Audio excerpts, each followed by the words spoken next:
ሁላችንም እንቆምና የእግዚአብሔርን ቃል ከዕብራውያን ምዕራፍ 12 ቁጥር 1 ጀምሮ ያለውን በጌታ በኢየሱስ ስም እናነባለን። ዕብራውያን ምዕራፍ 12 ከቁጥር 1 ጀምሮ። እግዚአብሔር ደግ ነው። እንግዲህ እነዚህ የሚያህሉ ምስክሮች እንደ ደመና በዙሪያችን ካሉን እኛ ደግሞ ሸክም ሁሉ ቶሎም የሚከብደንን ኃጢአት አስወግደን የእምነታችንንም ራስና ፈጻሚውን ኢየሱስን ተመልክተን በፊታችን ያለውን ሩጫ በትዕግስት እንሮጥ። እርሱ ነውርን ንቆ በፊቱ ስላለው ደስታ በመስቀል ታግሶ በእግዚአብሔር ዙፋን ቀኝ ተቀምጧልና። በነፍሳችሁ ዝላችሁ እንዳትደክሙ ከኃጢአተኞች በደረሰበት እንዲህ ባለ መቃወም የጸናውን አስቡ። ከኃጢአት ጋር የተጋደላችሁ ገና ደም እስከ ማፍሰስ ድረስ አልተቃወማችሁም። ኃጢአት የሆነውን ነገር በመቃወም ምንም ዋጋ አልከፈላችሁም ነው። እንደ ልጆች ከእናንተ ጋር ልጆቼ ሆይ የጌታን ቅጣት አታቅልል፣ በሚገስጽህም ጊዜ አትድከም፣ ጌታ የሚወደውን ይቀጣልና የሚቀበለውንም ልጁ ሁሉ ይገርፈዋል ብሎ የሚናገረውን ምክር ረስታችኋል። ለመቀጣት ታገሱ፣ እግዚአብሔር እንደ ልጆች ያደርጋችኋልና። አባቱን የማይቀጣው ልጅ ማን ነው? ነገር ግን ሁሉ ከቅጣት ተካፋይ ይሆናልና ያለ ቅጣት ብትኖሩ ዲቃሎች እንጂ ልጆች አይደላችሁም። ከዚህም በላይ የቀጡን የሥጋ አባቶች ነበሩን፣ እናፍራቸውም ነበር። እንዴትስ ይልቅ የመናፍስት አባት አብልጠን ልንገዛና በሕይወት ልንኖር በተገባን። እነርሱ መልካም ሆኖ እንደታያቸው ለጥቂት ቀን ይቀጡን ነበር፣ 18 ዓመት እስኪሞላን ማለት ነው። እርሱ ግን ከቅድስናው እንድንካፈል ለጥቅማችን ይቀጣናል። እርሱ ግን ከቅድስናው እንድንካፈል የሚለውን አስምሩበት። ቅጣት ሁሉ ለጊዜው የሚያሳዝን እንጂ ደስ የሚያሰኝ አይመስልም። ዳሩ ግን በኋላ ለለመዱት የሰላም ፍሬ እርሱም ጽድቅን ያፈራላቸዋል። ስለዚህ የላሉትን እጆች የሰለሉትንም ጉልበቶች አቅኑ። ያነከሰውም እንዲፈወስ እንጂ እንዳይናጋ ለእግራችሁ ቅን መንገድ አድርጉ። ከሰው ሁሉ ጋር ሰላምን ተከታተሉ፣ ትቀደሱም ዘንድ ፈልጉ። ከቅድስናው እንድንካፈል ይቀጣናን አለ እዚህ ደግሞ ትቀደሱ ዘንድ ፈልጉ። አስምሩባት ቀጥሎ ያለውን ያለ እርሱ ጌታ ሊያይ የሚችል የለምና። የእግዚአብሔርን ጸጋ ለማንም እንዳይጎድለው ብዙዎች የሚያነክሱበት አንድ መራራ ስር ወደ ላይ በቅሎ እንዳያስጨንቅ፣ ሴሰኛም የሚሆን እንዳይገኝ፣ ወይም ስለ አንድ መብል በኩርናውን እንደሸጠ እንደ ኤሳው ለዚህ ዓለም የሚመች ሰው እንዳይሆን ይጠንቀቅ። ወይም የዚህ ዓለም የሚመች ሰው እንዳትሆኑ ተጠንቀቁ።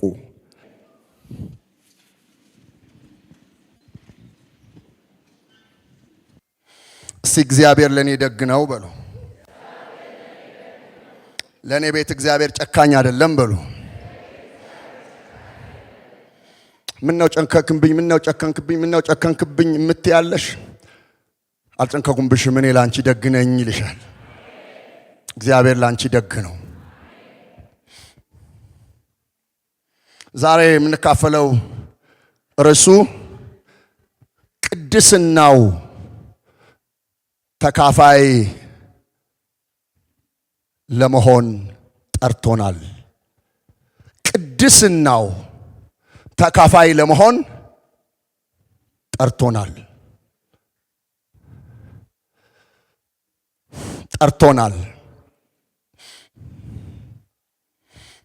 መቼም አባቶቼ፣ እናቶቼ፣ ታላላቆቼ በእግዚአብሔር ቤት በብዙ ጸጋና ምሕረት ብዙ ዘመን ያሳለፋችሁ፣ እግዚአብሔር ያከበራችሁ፣ በእውቀት በእድሜ የምትበልጡኝ፣ ዛሬ በእናንተ ፊት ቆሜ ማገለግለው ሰው በእንዲህ አይነት መረዳት ቆሜ ነው የማገለግለው። ሁሌ ቁጭ ያላችሁት የምትገለገሉት በእውቀት የምትበልጡኝ፣ በእድሜ የምትበልጡኝ፣ በብዙ ነገር የምትበልጡኝ ሰዎች ቁጭ ብላችሁ የጥሪ ጉዳይ ስለሆነ ፊታችሁ እንደቆምኩ እያመንኩ በዚህ እውቀት በዚህ መረዳት ፊታችሁ ቆሜ ነው የማገለግለው። ስለዚህ ቀጣይ ባለኝ አገልግሎት ውስጥ ምናልባት የመልእክቱ ባህሪ ጠንካራ አድርጎ የሚያናግረኝ ከሆነ መዳፈር ሳይሆን የመልእክቱ ፍሰት ጠብቆ ለማሳለፍ እንጂ በምንም አይነት በብሪት በትቢት እንዳልሆነ እንድትረዱኝ በጌታ ፍቅር ጠይቃለሁ። ምክንያቱም ካላችሁኝ በእርግጥም ለትህትና አይደለም የምለው። በእድሜ የምትበልጡኝ፣ በእውቀት የምትበልጡኝ፣ በጌታ ቤት ቆይታ የምትበልጡኝ፣ በብዙ ነገር እግዚአብሔር የባረካችሁ ያበለጸጋችሁ ወገኖቼ የጌታ ቤት ባሪያው የጌታ ሰዎች እንዳላችሁ አውቃለሁ። ስለ ቅድስና ስናስብ መቼም በዚህ ዘመን ቸል የተባለ እየተረሳ እየተመጣ ያለ የአዲስ ኪዳን አስኳል ወይም የአዲስ ኪዳን ሐዋርያቶች በሙሉ ለየአብያተ ክርስቲያናት ሳያሳስቡት፣ ሳያስተምሩት፣ ሳይናገሩበት ያላለፉት ጉዳይ ቢኖር የቅድስና ጉዳይ ነው። ቅድስና የሚለው ሐሳብ መጽሐፍ ቅዱሳችሁ ላይ ስታነቡ በጣም ብዙ እስኪ ሰለቻችሁ ድረስ ታገኛላችሁ። ቆዴሽ ይለዋል የዕብራይስጡ። ቅድስና፣ መለየት፣ ንጽህና ወይም በእግዚአብሔር ፊት ለእግዚአብሔር የተለየ ያ ነገር በብሉይ ኪዳን ታውቁታላችሁ ታሪኩን። ለእግዚአብሔር ተለየ፣ ተቀደሰ ሲባል ቆዴሽ ይሉታል።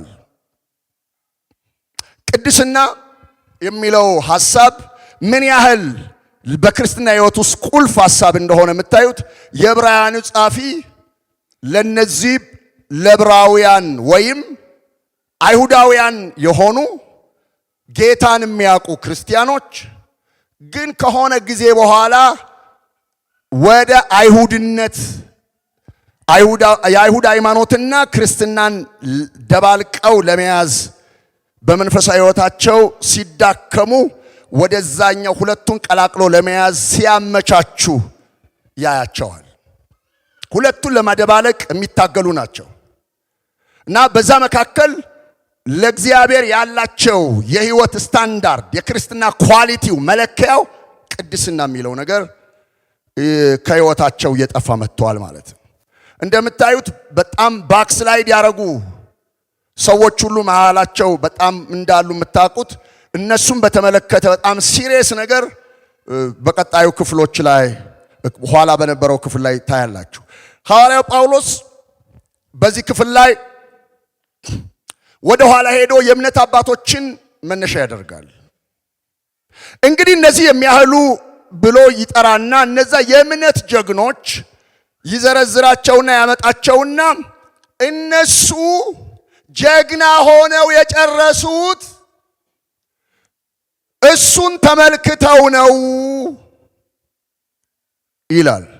እንግዲህ እነዚህ የሚያህሉ ምስክሮች እንደ ደመና በዙሪያችን ካሉን እንግዲህ እነዚህ የእምነት አባቶች የምንላቸውን ስንመለከት እሱን እያዩ ነው ጀግና ሆነው የጨረሱት።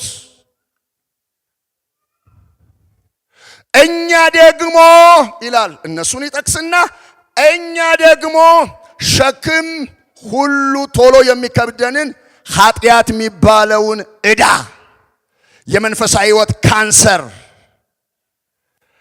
ከላያችን ላይ አስወግደን የእምነታችን ራስና ፈጻሚ ኢየሱስን እንደነዛው ተመልክተን ሩጫችንን በትዕግስት እንሩጥ ይልና ሮል ሞዴላችንን ምሳሌያችን የሆነውን ክርስቶስን በማሳየት የእሱን ፈለግ እንዲከተሉ ኢየሱስን ፊታቸው አቁሞ ይጽፍላቸዋል። የኔ ወንድሞችና እህቶች፣ አባቶችና እናቶች፣ ቅዱሳን የእግዚአብሔር ቤተሰቦች በዚህ ዘመን ብዙ ሰው ለመውደቅ ጥቅስ አድርጎ የሚነሳው የወደቀውን ፓስተር ነው። በሚዲያ ላይ ወጥቶ የሚናገረውን ደፋሩ ሰውዬ ያይና ቀጥሎ እሱም ደፋር ለመሆን ቪዲዮ ይሰራል። ሐዋርያው ግን እንዲህ ይላል፣ ሮል ሞዴላችን ምሳሌያችን ያ የመስቀል ላይ ጀግና ጌታ ኢየሱስ እኮ ነውር አልባ ነው፣ ነውር የለበትም። ነውርን ንቆ በፊቱ ያለ ስላለው ደስታ በመስቀል ታግሶ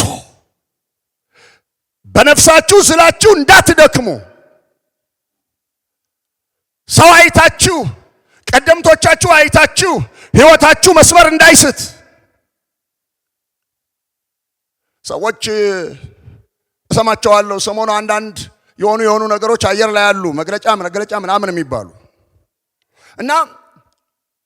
እና ይሉኛል እናማ ሰው ነው ያወራው። እናማ ይኸው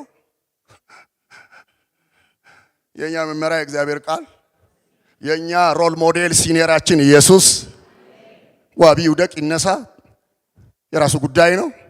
ግን እኔ የማይወርድ በልኩ በስታንዳርዱ ኖሮ በድል ሩጫውን የፈጸመ ሊቀ ካህን ኢየሱስ የሚባል ባብ ቀኝ አለኝ። እኔ አይኔ ከሱ ላይ ያነሳው ዕለት ነው ጉድ የሚፈላው። ከዛ እንደዚህ ይላል፣ ከኃጢአተኞች በደረሰበት በእንዲህ ያለ መቃወም የጸናውን አስቡ። ያንቺ ጌታ ያንተ ጌታ እኮ ይላቸዋል።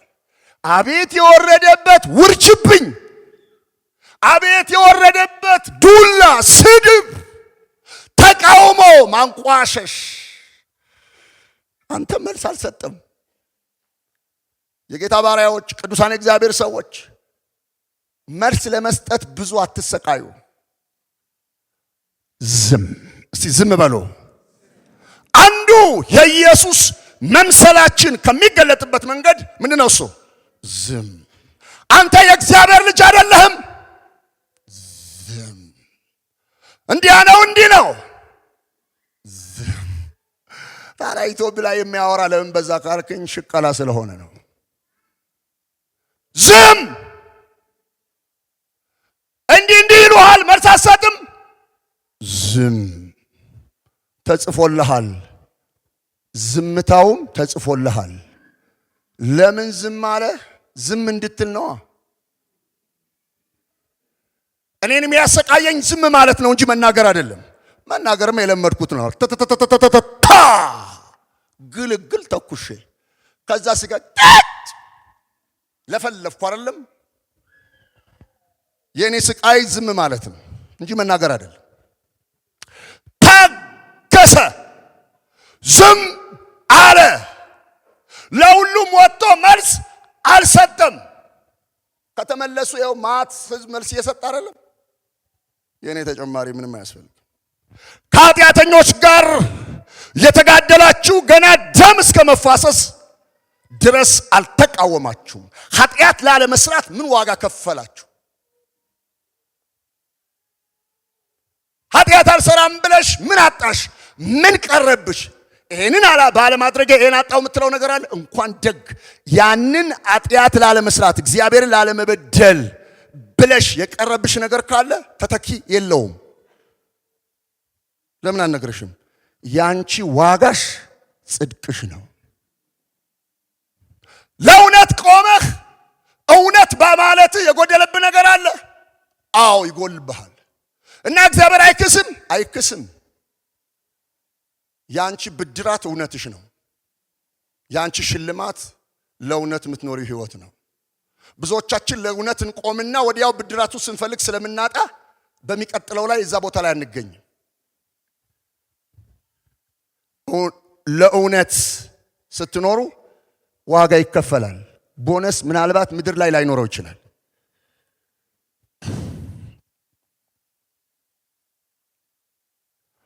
መጽሐፍ ቅዱስ ቁጥር 8 ላይ ነገር ግን ሁሉ የቅጣቱ ተካፋይ ይሆናሉ።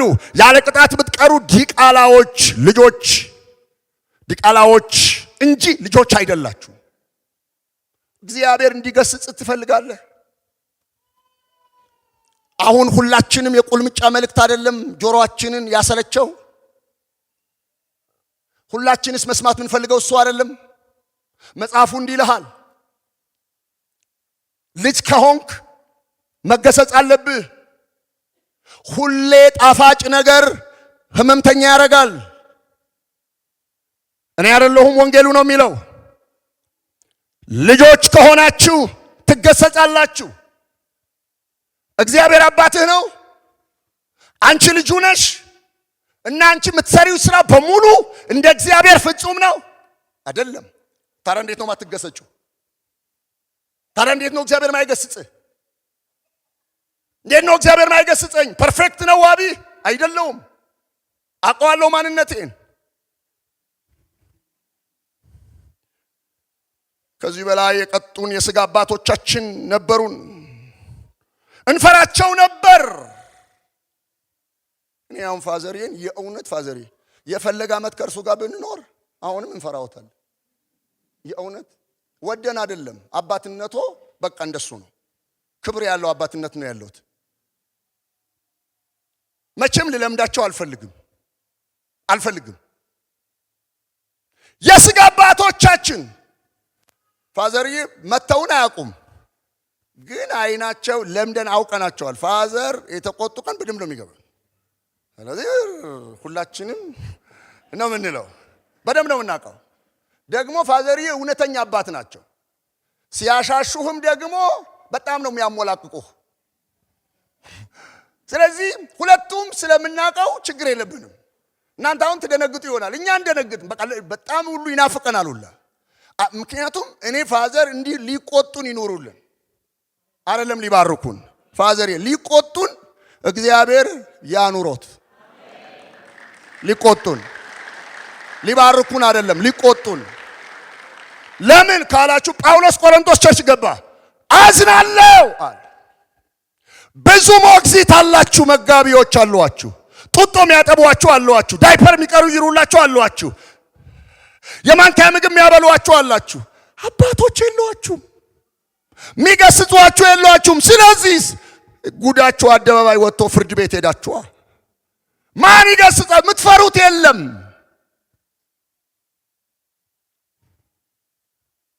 የሥጋ አባቶቻችሁ እንደታያቸው ቀጧችሁ።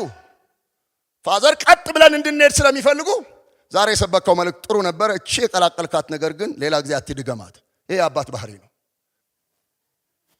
አባት የሌለው ልጅ ማለት ምን ማለት እንደው ታውቃላችሁ? እንጀራ የሌለው ማለት አይደለም፣ ልብስ የሌለው ማለት አይደለም፣ ጫማ የሌለው ማለት አይደለም፣ ዲሲፕሊን የሌለው ማለት ነው። እንዳሻው የሚናገር እንዳሻው የሚራመድ የፈለገ ጨምላቃ ማለት ዲሲፕሊን የሌለው ታውቁታላችሁ ባረማመዱ። ከዚህ በላይ የቀጧችሁ አሁን ካልኩት በላይ ማለት ነው።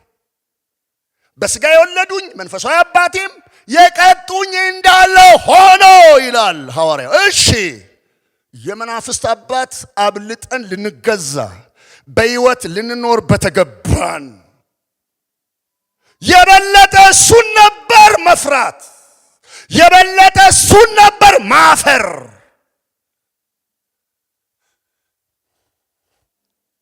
እኔ ፋዘር የዚህ ቁጭ ያሉ ቀን በፍርሃት ካገለገልኩና ፋዘር የሌሉ ቀን ነፃነት ተሰምቶኝ እንደፈለኩ ያዙ ይልቀቁኝ ካልኩ ጤና ቢስነት ነው። ይሄው ይታ ለመናፍስት አባት አብልጠን ልንገዛና በሕይወት ልንኖር በተገባን ነበር። በሥጋ ከምንፈራቸው አባቶቻችን ይልቅ በጣምስ መፍራት ካለብን የመናፍስት አባት ነበር። እነርሱማ መልካም ሆኖ እንደታያቸው ለጥቂት ጊዜ ይቀጡን ነበር። 18 ዓመት እስኪሞላ አባቴ ብሎኝ ያውቃል። አሁንማ ጉልበታ ረዘመ ማን ይነካሃል ብሎኝ ያውቃል። እርሱ ግን ከቅድስናው እንድንካፈል ለጥቅማችን ይቀጣናል።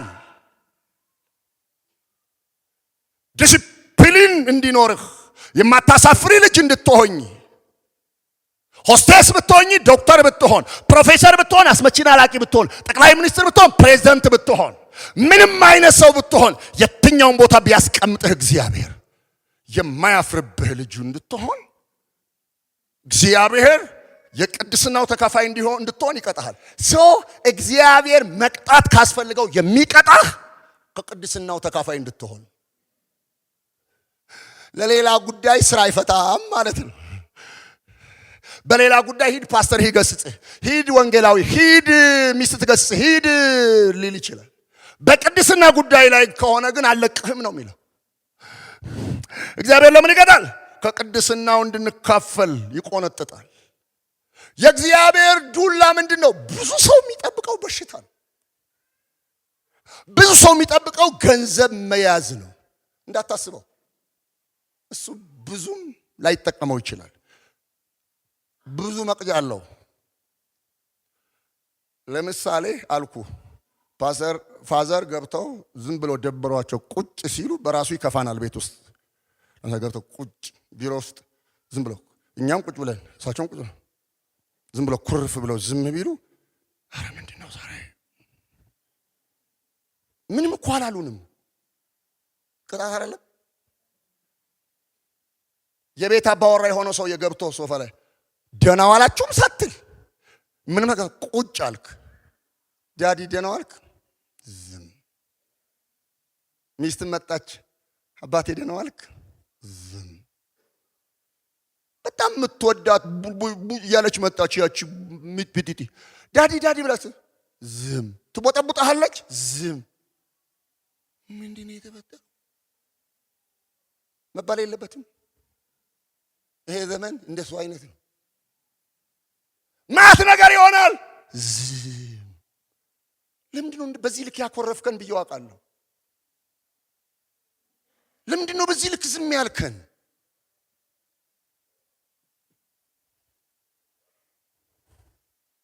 ከቅድስናው እንድንካፈል ለጥቅማችን ይቀጣናል። ቅጣት ሁሉ ለጊዜው የሚያሳዝን እንጂ ደስ የሚያሰኝ አይመስልም። ዳሩ ግን ለለመዱት የጌታን ተግሳጽ ለለመዱ የጽድቅ ፍሬ ያፈራላቸዋል። የመገሰጽ ልማድ አለዎት? የመገሰጽ ልማድ አለ? መቼም እንደምታውቁት ነው። አሁን መቆላመጥ ነው ማቆላመጥ ነው። ቡጥዬ፣ ሄሌንዬ፣ ዋብዬ ነው ያነሳችሁ ቀን ጉድፈላ። አንዱ ልጆቻችሁ መስመሩ ስለማስገባት ለደህንነት ትምህርት ስትልኳቸው ይን ጥዬ በኖርማን ጠርቼ እስካስለምድ ድረስ። ምክንያቱም በቤት የለመዱት ነው። ለለመዱት የጽድቅ ፍሬ ያፈራላቸዋል። ስለዚህ የሰለሉ እጆች የዛሉትም ጉልበቶች አቅኑ። ያነከሰውም እንዲፈወስ እንጂ እንዳይናጋ ለእግራችሁ የቅን መንገድ አድርጉ። መንገድህን አስተካክል። ከሰው ሁሉ ጋር ሰላም ተከታተሉ። ብዙ ሰዎች ከአምስት ሰው ጋር ሰላም ከሆኑ ከሀገር ሁሉ ሰላም የሆኑ ይመስላቸዋል። ከሰው ሁሉ ጋር ነው የተባልከው። ትቀደሱ ዘንድ ፈልጉ። ቀጥሎ በጌታ ይዩት። ያለ እርሱ ጌታ ሊያይ የሚችል የለም። ለዓለማዊ ነው የተጻፈው፣ ለጴንጤ በጌታ መልሱልኝ። ለማን ነው የተጻፈው? ለክርስቲያን ነው ለዓለማዊ? አቤት! ለዳነው ማህበረሰብ ነው የተጻፈው። ትቀደሱ ዘንድ ፈልጉ። ቅድስናን አይጎፍንን። ቅድስና ሲባል ጥላት አትውጣ። ስለ ቅድስና የሚወራ ስብከት ስታይ አትዝጋው፣ ስማው፣ ፈልግ። የቅድስና ህይወት ትቀደሱ ዘንድ ለእግዚአብሔር ትለዩ ዘንድ ለእግዚአብሔር ንጹሕ ህይወት ይኖራችሁ ዘንድ ፈልጉ። ለምን አትሉም? ያለ እርሱ ጌታን ማየት አይደለም መጸለይ፣ ለሀገር አይደለም መጸለይ፣ ለታመመ አይደለም ለጸለይ፣ ባጋንንት ታሰረ ጌታ ፊት መቅረብ አይቻልም። ይኸው ከዚህ በኋላ አይኔን አታየኝም ካለ ሰውየው ምን እያለ ነው? ከዚህ በኋላ ከኔ ጋር ህብረት የለህም ነው እንጂ አንተያይ ማለት አይደል። ያለ ቅድስና ጌታን አታየውም። የተወደዳችሁ የተከበራችሁ የጌታ ቤተሰቦች በጌታ በኢየሱስ ክርስቶስ ስናምን በደሙ ከታጠብን ስማችን በሕይወት መዝገብ ከተጻፈ የእግዚአብሔር ልጆች ከሆንን በኋላ ከጌታ ከኢየሱስ ክርስቶስ ጋር ኅብረታችን የሚቀጥለው በቅድስና ሕይወት ነው። እደግመዋለሁ። በጌታ በኢየሱስ ክርስቶስ ካመንን በኋላ በልጁ በኢየሱስ ክርስቶስ ደም አጥቦ ልጆቹ አድርጎ ስማችንን በሕይወት መዝገብ ጽፎ እግዚአብሔር ከተቀበለን በኋላ የራሱ ብቻ ካረገን በኋላ ቀጥሎ ከእሱ ጋር የምንኖርበት ሕይወት የቅድስና ሕይወት። አንድ ፓስተር፣ አንድ ነቢይ የመጨረሻ አደገ የሚባለው በቅድስና ሕይወት ሲያድግ ነው። ምክንያቱም ካልከኝ ቅድስና መልኩ ነው። የሕይወት ንጽህና መልኩ ነው። ስለዚህ ምን ይላል ሐዋርያው? አረ ተደባልቃችኋል፣ እናንተ ዕብራውያን ተደባልቃችኋል፣ ተቀላቅላችኋል። ተለዩ፣ ትቀደሱም ዘንድ ፈልጉ ይላቸዋል። ለምን መሰላችሁ? ያለ እርሱ ከጌታ ጋር ምንም አይነት ኅብረት ማድረግ አትችሉም። ምክንያቱም ከኃጢአት ባርነት ነፃ ካወጣን በኋላ ተመልሰን በኃጢአት እንድንኖር አይደለም። ቅዱሳን የእግዚአብሔር ቤተሰቦች፣ የቅድስና ሕይወት መጉደል መንፈሳዊ ሕይወትን ያዳክማል። የፈለገ 40 ቀን እንጸልይ፣ 200 ቀን እንጸልይ፣ የቅድስና ሕይወት የሌለው ማህበር መንፈሳዊ አቅም ዜሮ። እደግመዋለሁ። የጸሎት ብዛት መንፈሳዊ ጉልበት አያበዛም። የጸሎት ብዛት መንፈሳዊ ጉልበት አያበዛልኝም። መንፈሳዊ ጉልበት የሚያበዛልኝ የቅድስና ሕይወት ነው። መጸለይ በጣም አሪፍ ነገር ነው። ነገር ግን መንፈሳዊ አቅም የሚሰጠው ጸሎት መቼ ነው? በቅድስና ሕይወት ስትኖር። በቅድስና ሕይወት ለሚኖሩ ጸሎት ኒውክለር ቦምብ ነው። 10 ደቂቃ ጸለይክ፣ 10 ሰዓት ጸለይክ፣ በቅድስና ሕይወት አጥቂ ነህ፣ ተዋጊ ነህ። የቀደሙት አባቶቻችን በእኛ ልክ አይጸልዩም። አጥቂዎች ናቸው። የተከላከሉ አይኖሩም። እንደ ጳውሎስና ሲላስ እስር ቤት እየዘመሩ እስር ቤት መስበር ማለት ምን ማለት ነው? አቅም ምንድነው? አቅማቸው የቅድስና ሕይወት። ኃጢአት ላለመስራት ዋጋ ይከፍላሉ። ደም እስከ መፋሰስ ከኃጢአት ጋር ግብ ግብ መች ተጋጠምክ? ምን ዋጋ ከፈልክ? በዚህኛው በር ሲከለክሉ በዛኛው በር በገንዘብ ትፈጽማለህ። ምንም ኃጢአት ላለመስራት ብለህ የጎደለብህ ምንድነው? ሲንገረኝ። ዳንኤል አቤት በንጉሥ መብልና መጠጥ እንዳይረክስ በልቡ አሰበ። ሐሳብ ነው ይሄ ነገር። ኧረ ተረጋጋ። በፕሬዝዳንት ፊት የሚያልፍ ምግብ እርኩስ አይባልም። የራሱ ጉዳይ ነው። እኔ አይሁዳዊ ነኝ። እነሱ ምግብ ገበታ በፊት ከመምጣቱ በፊት የሚያልፍበት የተለያየ ፕሮሰስ አለው። እኛ ማንበላቸው እዚህ ውስጥ አሉ። ሸኮናው ድፍን ይሆናል፣ ለጣዖት የተሰዋለ፣ ሞርቶዴል አለ፣ ምናምን አለ። አንበላም። አንተ ምርኮኛ ነህ። ካምፕ ውስጥ ያለ ወታደር ነህ። ለስልጠና የገባ ሰው ነህ። የተሰጠን ጎስጉዝም ብለህ አይሁዳዊነቴ በምርኮ ማገር አይቀርም። እምቢ ያረክሰኛል። ኧረ ፕሬዝዳንት የሚበሉት ምግብ ያረክሰኛል። ወጣት ነው አንተ። ብዙ ጊዜ ወጣት ወንድሞቼ እህቶቼ እንዲህ ትላላችሁ አይደል? ወጣት ለመውደቅ የተመቸ እድሜ ቢሆን ኖሮ ዳንኤል ይወድቅ ነበር። አልበላም አለ። ለአለቃው ሄዶ ነገሩት። እውነት ነው አለው። አዎ ጌታዬ፣ እኔ አይሁዳዊ ነኝ። በእኛ ሃይማኖት፣ በእኛ ካልቸር ንጉሱ ፊት የሚቀርበው ምግብ አይቼዋለሁ። በእኛ ሕግ የተከለከለ ነው። ኧረ ንጉሱ ከሌሎች ከስተካየ ይገለኛል። በእኔ ይሁንብህ። የእሱን ጉዳይ በኤሎሂም ተወው፣ በአዶናይ ተወው። ከማንም ጎለን አንገኝ፣ ግድ የለህም። ከፈለክ 10 ቀን ቁርስ ቆሎ፣ ራት ቆሎ፣ መክሰስ ቆሎ፣ ምሳ ቆሎ፣ ቆሎ። እኔ ቆሎ ወዳለሁ። እቤቴ ቆሎ አይጠፋም። ይሰለቸኛል ግን አንዳንዴ ባለቤቴን ስለምታውቅ አንድ አስቤዛ ነው እኛ ቤት ቆሎ። እንደዚህ አትጫወትበት እንጂ 3000 ብር ነው የገዛው ትላለች። ሶሪ ቆሎ በጣም ነው የምወደው። በኋላ ዳንኤልን አስበዋለሁ። ወይኔ ዳንኤል፣ እኔ እኮ ከምግብ በኋላ ለዳጀሽን ነው የምበላው፣ አንተ ግን 10 ቀን ፈትነን አለው ነው።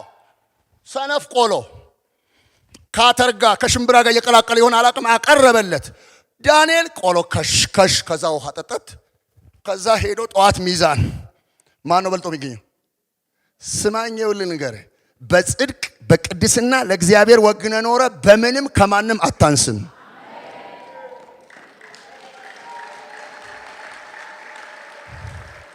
እንዲህ ነው የሚለው፣ ከሁሉም በልጦ ሰው እንዴት ቁርጥ ከቆረጠው ሰውዬ ጋር ሲመዘን ቆሎ የበላው ሰውዬ በልጦ ይገኛል? እውነትህ ውፍረትህ ነው። የጽድቅ አቋምህ ውበትህ ነው።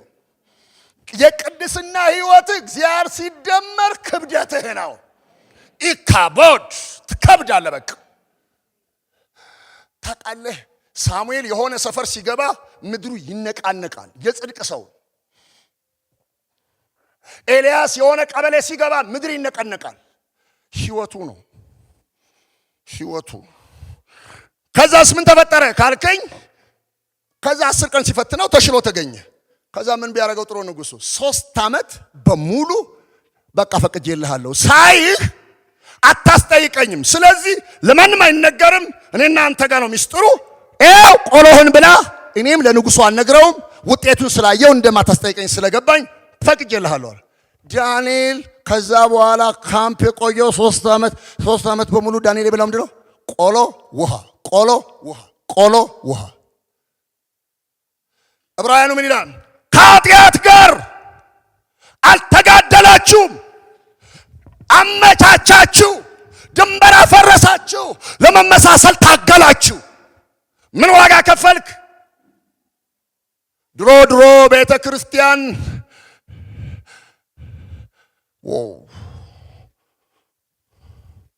ለዋጣ ደም እስከ መፋሰስ አልበላም። ዮሴፍ ሴትዮዋ መተላዩ ላይ እሞታለሁ፣ ግን ሴትዮዋ ደግሞ በቀለኛ ነች። ብስላት ትበቀለኛለች፣ ታስደበድበኛለች፣ ታሳስረኛለች። ግን ከእግዚአብሔር ዱላ ከሴትዮዋ ዱላ የሴትዮዋ ዱላ በእግዚአብሔር አመልጠዋለሁ፣ በእግዚአብሔር እሸፈነዋለሁ። የእግዚአብሔር ዱላ በማን እከለላለሁ? አልሰሙትም። አየህ፣ ዋጋ ከፈለ ሰውየው። ዘፍጥያ ወረደ። አንተ ምን ዋጋ ከፈልክ? ዋጋ ከፈልክ። ምን ዋጋ ከፈልክ? ክፍለ ከተማ 10 ቀን ሄድክ፣ እምቢ አሉህ እና ዋጋ ከፈልክ። ቅድስና የአዲስ ኪዳን ዋና ትምህርት ነው። ቅድስና የአዲስ ኪዳን ዋና ትምህርት ነው።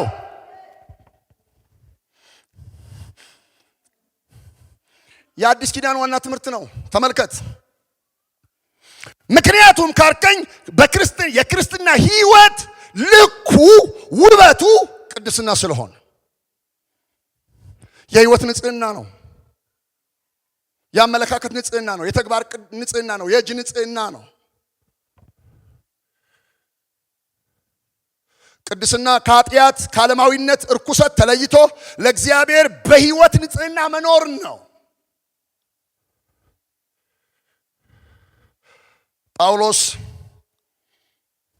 የአዲስ ኪዳን ዋና ትምህርት መሆኑን ሲያመለክት ተሰሎንቄ ላይ መጣ። አንደኛ ተሰሎንቄ ምዕራፍ 4 ቁጥር 2 እንዲህ አለ፣ በጌታ በኢየሱስ ስልጣን ምን አይነት ትእዛዝ እንደሰጠናችሁ ታውቃላችሁ። ምን አይነት ትእዛዝ ነው ባለፈው የሰጠናችሁ? ስለ ቅድስና አይደለም። የእግዚአብሔር ፈቃድ ከዝሙት እንድትርቁ እንድትቀደሱ ነው ብለን አላስተማርናችሁም? የዛሬ 30 ዓመት 20 ዓመት አልተማርክም? ዘንድሮ ባትማር ደግሞም እያንዳንዱ በገዛ ሰውነቱን በቅድስናና በክብር መያዝ እንዳለበት እንዲያውቅ ይህንን የእግዚአብሔር እንደማያውቁ አሕዛብ በፍትወት በስጋ ምኞት አይሁን ብለን አላስተማርንም ይላቸዋል። አንደኛ ቆሮንቶስ ላይ ደግሞ መጣና ለቆሮንቶስ ቸርች፣ ይሄ ተሰሎንቄ ነው። ቆሮንቶስ ደግሞ መጣና እንደዚህ ይላል፣ ከዝሙት ሽሹ፣ የአዲስ ኪዳን ቤተ መቅደስ ጠንቅ፣ የአዲስ ኪዳን ቤተ መቅደስ አፍራሽ ግብረ ኃይል፣ የአዲስ ኪዳን ቤተ ክርስቲያን በቁም የሚገላት ይሄ ነው አላልናችሁም? ሽሹ አላልንም? ከዛ የዝሙት ጣዖት ከሚመለክበት ቤተ መቅደስ ጌታን ተቀብላችሁ ከመጣችሁ በኋላ ያንን ህይወት እዚህኛው ቤት እንዳትቀጥሉት ሁለቱ ቤተ መቅደስ እጅግ የተለያዩ እንደሆነ አላስተማርናችሁም? ተመልከቱት የሚለው ወይስ በውስጣችሁ የሚኖረው የመንፈስ ቅዱስ ቤተ መቅደስ እንደሆናችሁ አታውቁም? ያኛው የብሉይ ኪዳኑ እኮ ሰው በሰራው ነበር። እናንተ እኮ የእግዚአብሔር ቤተ መቅደስ የመንፈስ ቅዱስ ማደሪያ ናችሁ። ድሮ ቸርች እጮኛሞች በዝሙት ሲወድቁ ቸርች መጥተው ይናገራሉ። ዛሬ ቤተ ክርስቲያን ያላጋባቻቸው በራሳቸው መንገድ ጋብቻ ፈጽመው ልጅ ለጌታ ልሰጥ ነው ብለው የሚያጨናንቁ ሰዎች በጣም ብዙ ናቸው።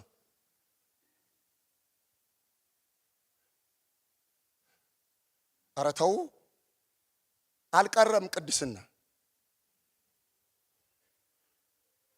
በውስጣችሁ የሚኖረው መንፈስ ቅዱስ የቤተ መቅደስ የእግዚአብሔር ቤተ መቅደስ የመንፈስ ቅዱስ ማደሪያ እንደሆነ አታውቁምን? እውቀት የላችሁም? ሲሄን አናቅም? አታውቁም ወይ? እናውቃለን። እናንተ ራሳችሁ የእግዚአብሔር ቤተ መቅደስ ነው። ቀጥሎ ቁጥር 20 ተመልከቱ። በዋጋ ተገዝታችኋልና ስለዚህ በሰውነታችሁ እግዚአብሔርን አክብሩ። በዛኛው ትርጉም ይላል የወደዳችሁትን ማድረግ አትችሉም።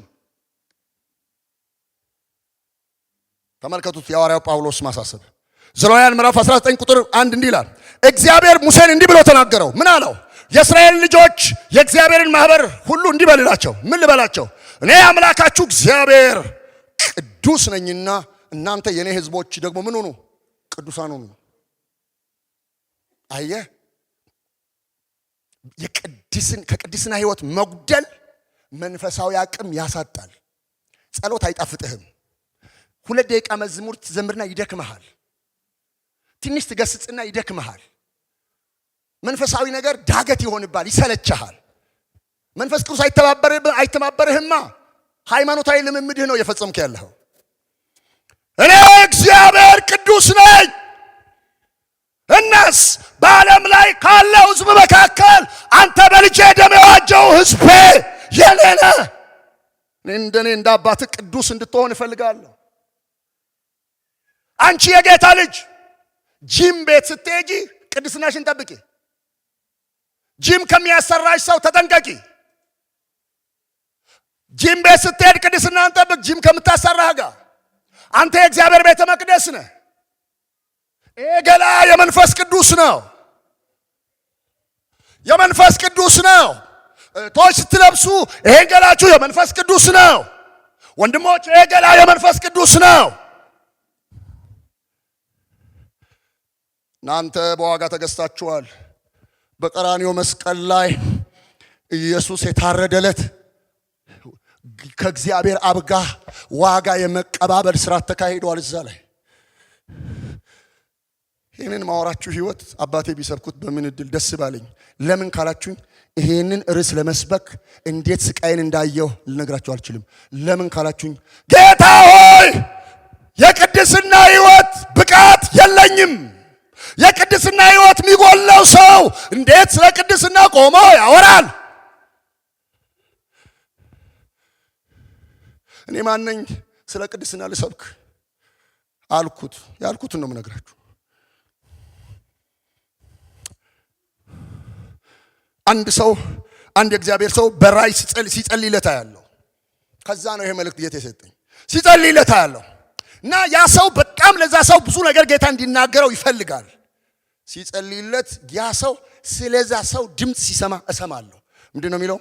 የቅድስና ህይወት ይጎለዋል ይለዋል።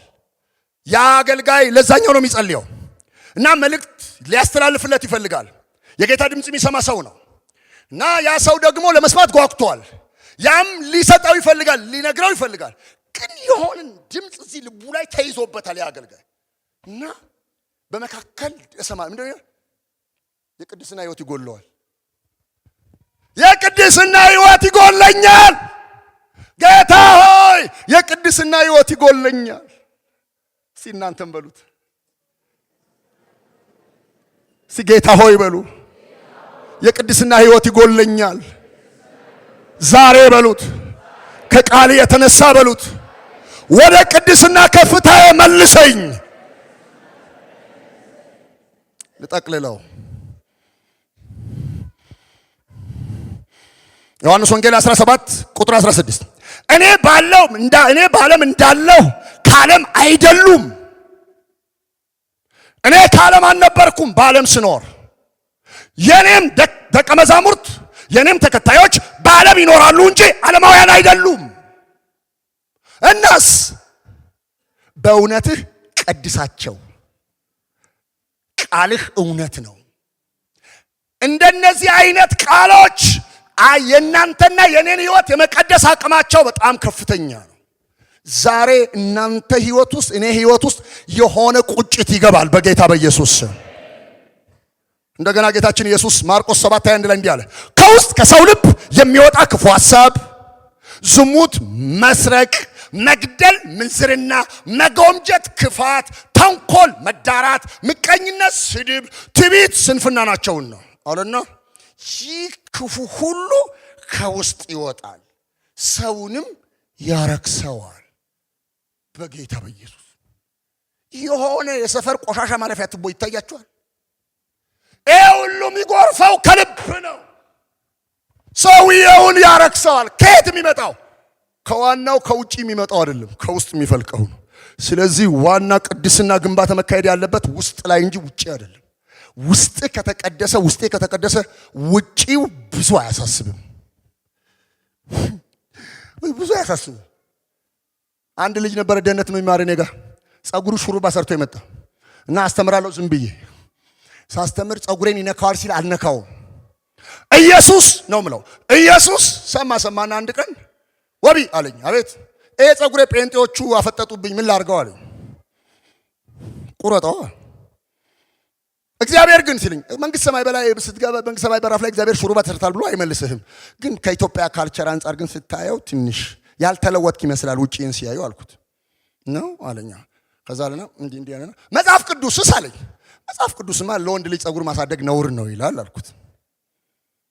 ነው አለኝ። ሳምሶንስ አለኝ። ሳምሶን አንተ ናዝራዊ ነህ እንዴ አልኩት። አለና ከዛ ፋዘር የጋር ሄደ። ፋዘር ዋቢ እንደዚህ ብሎኛል ምናምን ሲላቸው ፋዘር ደግሞ እንዳለህ አድርጋሉት። ከዛ በሚቀጥለው ተቆርጦ ሲመጣ የሆነ አዚም ከላዩ ላይ ተቆረጠ። ሌላ ሰው ሆኖ መጣና የሆነ ጊዜ መልሶ ሹራብ አድርጎ መጣ። ምን ነው ስለው ዋብዬ ተቆጨኋለኝ። ምን ነው ስተኛ እሱን ያሻሻሁ ነበር እንቅልፍ የሚወስደኝ እንጆ እያረኩ አለኝ። እና ቆጭቶኛል እንቅልፍ አይወስደኝም። እናስ ልመልሰው ነው አለኝ። ና በጌታ በኢየሱስ ስም ከልቡ ሳይቆረጥ ከዛሬ ቀን ጀምሮ ይሄ ጸጉር ከላዩ ላይ ጸጉር ቤት ሄዶ እንዳያስቆርጠው ጸለይኩ አልኩ። እጄን ገፍትሮኝ ቀና ብሎ እንዲያየኛል። ምን ነው ሲለኝ ከልብ ሳይቆረጥ እንዳትነካው። ወር አልቆየም ሄዶ አስቆረጠው። ምን ነው ስለው ከልቤ ተቆረጠ አለኝ። ዛሬ ከልባችን የሆነ ነገር ይቆረጥ። ስለዚህ እቺ ላንብብና ልጨርስ። ሐዋርያው ጳውሎስ የሚለውን ስሙ። ሐዋርያው ጳውሎስ ለመንፈሳዊ ልጁ ለጢሞቴዎስ እንዲህ ይለዋል፣ መልካሙን የእምነት ገድል ተጋደል፣ የተጠራህለትንም በብዙ ምስክሮች ፊት መልካሙን መታመን የታመንክለትን የዘላለም ሕይወት ያዝ። ልብ በሉ መደምደሚያ ነው። ሁሉን በሕይወት በሚጠብቅ በእግዚአብሔር ፊት በማን ፊት? በእግዚአብሔር ፊት በማን ፊት? በእግዚአብሔር ፊት በማን ፊት? በእግዚአብሔር ፊት በጴንጤናዊው ጲላጦስ ዘንድ መልካሙን መታመን በመሰከረ በክርስቶስ ኢየሱስ ፊት አዛሃለሁ። አሁን ስንት ነገር አነሳ። በእግዚአብሔር ፊት ይሄ የምመክርህ ነገር በእግዚአብሔር ፊት አንድ በጴንጤናዊ በጲላጦስ ዘመን በሱ ፊት ለሞት ታማኝ ሆኖ በተገኘው በኢየሱስ ክርስቶስ ፊት ወይኔ ጢሞቴዎስ ጉዱ አዛለሁ። ምንድነው የሚያዘው? ጌታችን ኢየሱስ ክርስቶስ እስኪገለጥ ድረስ ለአንድ ወር አይደለም፣ ለአንድ ቀን አይደለም። ጌታችን ኢየሱስ ክርስቶስ እስኪገለጥ ድረስ ያለ እድፍ አንድ ያለ እድፍና ያለ ነቀፋ ያለ እድፍና ያለ ነቀፋ ሆነህ ትእዛዙን ጠብቅ። እንጸልያለን።